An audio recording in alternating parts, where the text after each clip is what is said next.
Ndoto kubwa ya mtu aliyeamka kiroho ni kutaka kufungua jicho la tatu. Yaani kila mtu hutamani afikie hatua kufungua jicho la tatu, na inawezekana kwa kila mtu, kwa sababu kila mtu amezaliwa na nguvu ndani yake, na nguvu hii imelala, inahitaji tu kuamshwa. Kwa hiyo leo tutaongelea kuhusu kundalini. Kundalini ni neno ambalo umeshalisikia. Kama wewe ni mfuatiliaji wa masuala ya kiroho, basi ushasikia kuhusu kundalini kwa muda mrefu sana. Sasa tutaangalia kundalini ni nini, na hii nguvu ya kutaka kuamsha haswa jicho la tatu ni nini, na inapatikana vipi, na ifanywe nini? Kwa hiyo kundalini ni nishati. Kama umekuwa ukifikiria pengine ni neno gumu, hapana, ni nishati. Na hii nishati ipo hai katika kila mtu, yaani inapatikana kwa kila binadamu. Kila binadamu unayemwona ana kundalini ndani yake. Sasa hii nishati huwa imelala mfano wa nyoka ambaye amejiviringisha mara 3.5 kwenye sehemu ya chini ya uti wa mgongo, na kwenye hii sehemu ya chini ndio pale huwa tunaita root chakra, yani chakra ya kwanza. Sasa mwili wa binadamu ulivyo una mabomba 7. Haya mabomba yanaitwa chakra. Ni mabomba ambayo yanasaidia binadamu kuweza kupitisha nishati kutoka sehemu moja hadi nyingine, na hii nishati nimekuambia, ili iweze kupitishwa ni kupitia kundalini, ni hii nguvu. Sasa inapojikunjua hii nguvu na kupanda kwenda chakra ya juu, basi ndo pale tunasema mtu amefika mwamko wa juu ama awakening. Kwa hivyo kundalini awakening iko na vituo 7 au mabomba 7, kutoka root chakra iende paka kwenye sacral chakra, iende paka kwenye solar plexus, iende kwenye heart chakra, throat chakra, na ya mwisho kabisa ni ile crown chakra. Sasa watu wengi huwa wanaona tu ni kitu specific, nataka kufungua jicho la tatu. Watu wengi wanifuata, daktari, tunataka masomo, lakini masomo ambayo nahitaji mimi ni ya kufungua jicho la tatu. Ni vizuri kuelewa haswa kuhusu kundalini ni nini na jinsi gani ya kuweza kuiamsha, ili uweze kuruhusu ile nishati ipande kutoka chakra chini hadi ifikie kwenye chakra 6 ambayo ni ya jicho la tatu. Kumbuka pia unafaa uelewe context kamili kuhusu masuala ya kundalini awakening, na masuala yote ya kiroho yanapatikana kwenye channel yangu ya Dr. Mwaka Global. Kwa hiyo hakikisha una subscribe, like, comment and share. Kwa hiyo leo tutaangalia kundalini na vituo vyake, na tutasema kuhusu kundalini jinsi gani katika Biblia walisema kuhusu story ya Adam na Hawa. Naona iko katika Biblia na pia Quran imeongelewa sana, na kuongelewa kwake si kweti ni kweli, kuna mahali panapoitwa Edeni, lakini leo nitakufungulia siri ambayo iko katika hii historia na jinsi gani ya kuweza kuamsha hizo nguvu.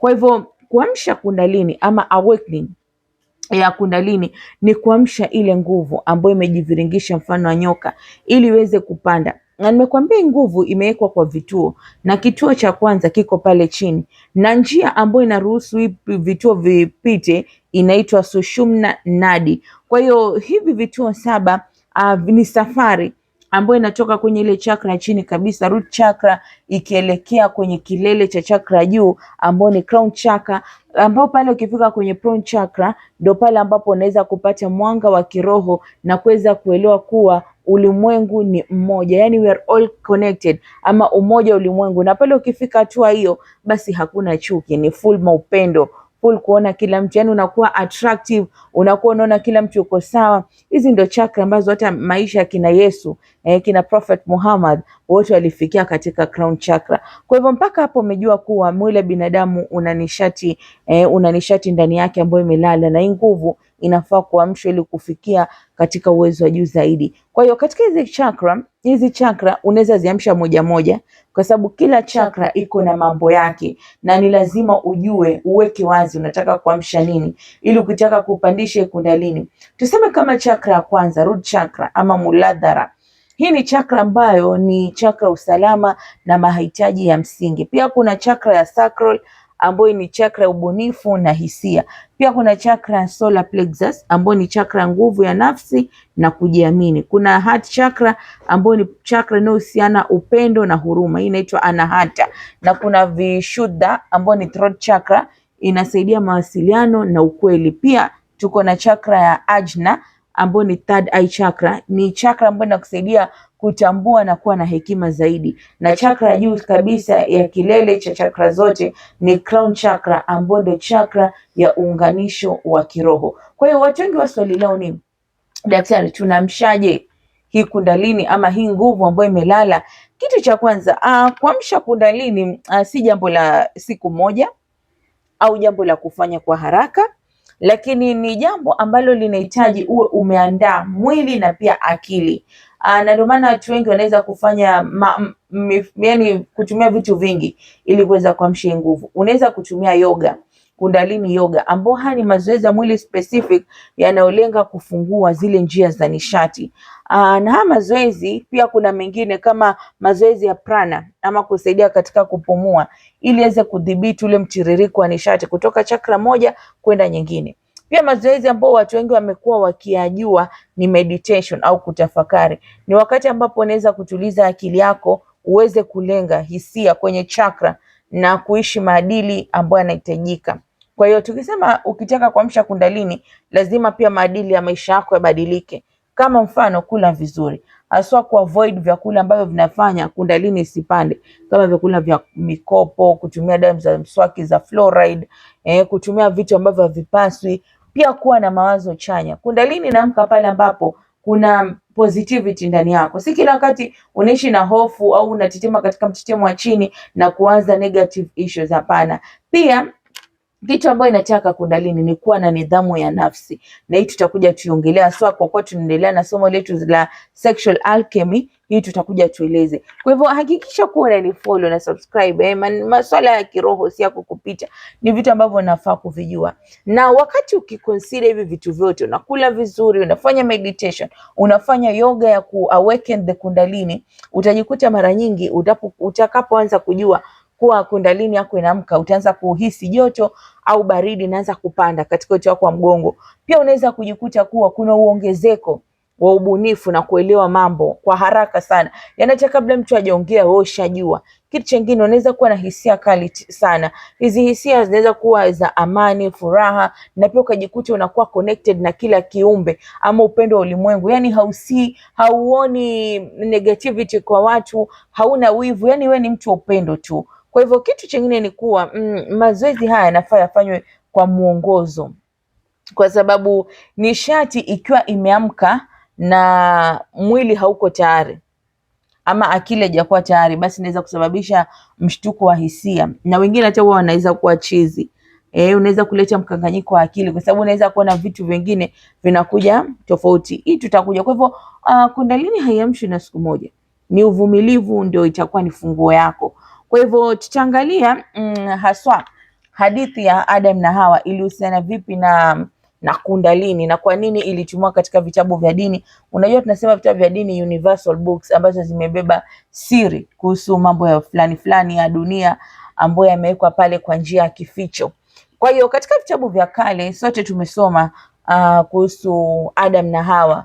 Ni watu wanasema ni binadamu wa kwanza, lakini mimi na yeye tunajua si binadamu wa kwanza.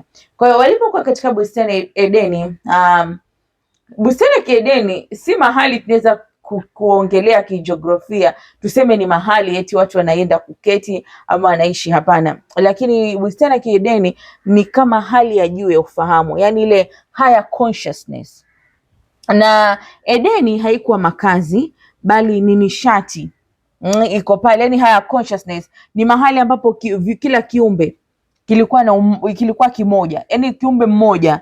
Hakuna ile eti mimi na wewe hatujui tofauti, ndio ile Edeni, umefika higher consciousness.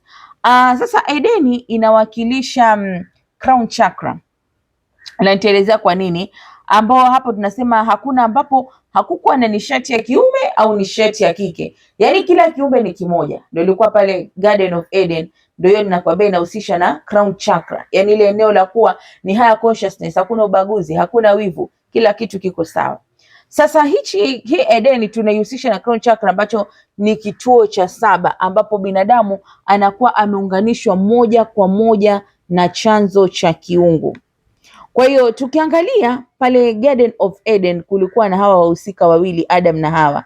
Sasa Adam na Hawa wote hawa tuko nao Hawa si watu wawili wa nje ambao utatafuta sijui alizaliwa na nani, hapana.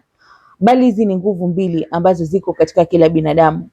Adamu huwa inawakilisha upande wa kulia wa mwili ambao unasaidia kwa masuala mantiki, njia ya nishati, na ndio pale inaitwa Pingala. Na Hawa ni Ida ambao inawakilisha upande wa kushoto wa mwili, masuala ya hisia, mwezi, na pia njia ya nishati. Kwa hiyo katika historia ya uumbaji hivi vitu vyote viliwekwa na kificho ili uweze kuelewa.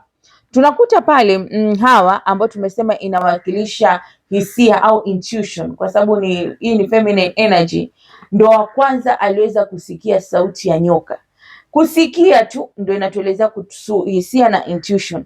Hii inamaanisha kuwa ule uamsho wa ndani kupitia hisia kabla Adamu kuelewa, kwa sababu Adamu ni mantiki, ni ile jua, ni ile njia ya nishati. Kabla hajausikia, huyu Hawa aliusikia kupitia hisia, ndio akasikia ile sauti ya ndani. Kwa hiyo katika mti wa maarifa na uti wa mgongo ni kitu kimoja, kwa sababu tunaona kuwa katika ile bustani ya Edeni kulikuwa na mti wa maarifa, na mti wa maarifa ulikuwa na mema na mabaya, na huu ndio uko katika mwili wa binadamu. Kila binadamu ana mti wa maarifa ambao ni ule uti wa mgongo, kizungu pale wanauita cerebrospinal system, ambapo sasa uti wa mgongo tukisema ni mema na mabaya ni kwa sababu gani? Chakra zote 7 zimepangwa kwenye huu mti ambao uko na matunda sawa sawa na ule mti wa uzima ambao ulikuwa katika Garden of Eden. Sasa nyoka naye alikuwa juu ya mti ule. Yule nyoka inamaanisha ile kundalini, ile nishati ya uhai ambayo imelala kwa kila mtu. Kwa kila mtu. Yule nyoka sasa amelala pale kwenye ile root chakra akiwa pale juu. Sasa wakati nyoka alikuwa anamshawishi kula tunda. Sasa hii ni mfano mzuri wa kwanza kuelewa jinsi nishati au ulimwengu kwa uzoefu wa kimwili. Ile kula tunda ni kwa binadamu ameacha ule umoja, ile higher consciousness, ile crown chakra kwenda kwenye uwili ya duality wa uzoefu wa kiakili. Hapa sasa akaanza kuelewa kuwa kuna mema na mabaya, kuna joto na baridi, kuna mwanamke na mwanamume. Lakini baada ya kula kile tunda kukatokea kuwa walifukuzwa, kuna ile the fall, kuanguka na binadamu wakaanza kufukuzwa. Sasa historia katika Biblia inasema badala ya kutunda ni kama dhambi, lakini baada ya kula ile tunda walianza kufumbuliwa macho, wakaanza kuhisi tuko na aibu, wakafukuzwa pale bustanini. Sasa huku ndiko kuanguka kwa ufahamu. Tunakuta tulikuwa Garden of Eden, higher consciousness, mahali ambapo mbingu ilikuweko, lakini baadaye tukashuka kutoka ubongo wa juu Edeni, tukarudi kwenye root na sacral chakra ya kimwili na uzoefu. Kwa hivyo root chakra inahusika sana na hofu, usalama na kuishi kwa taabu. Kama Adamu alivyoambiwa utalima kwa jasho, nenda ulime kwa jasho.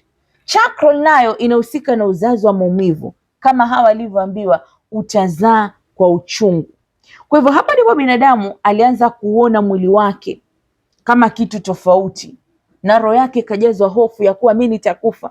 Anasema mpaka kuna jehanamu, ukifa utaenda kuchomwa. Kwa hivyo hii yote inaelezea kuhusu jinsi gani chakras au kundalini ni muhimu kuiamsha. Maana tulikuwepo ambapo tulikuwa sote ni wamoja, hatukujua utofauti, hakukuwa na wivu, hakukuwa na chuki, lakini ni upendo mtupu. Lakini ingawa nyoka kwenye dini wanamuona kama kitu kibaya, katika masomo ya kiroho nyoka hatumuoni kama adui.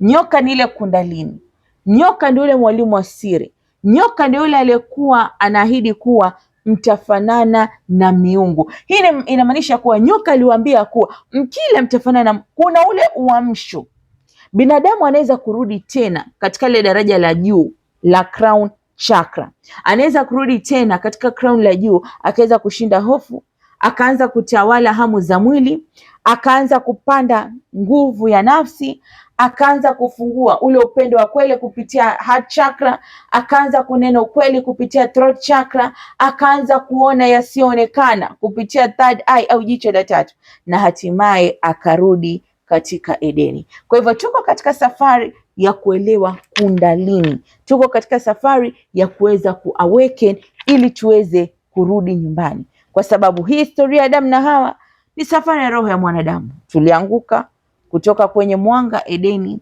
tukaenda kwenye giza la dunia, lakini safari ya kuamsha hii chakra na kundalini si kitu kingine, bali ni jitihada za binadamu kurudi katika bustani ya Edeni, kurudi ambako tulikotoka, kule ambako ilikuwa hakuna tofauti ya mimi na wewe.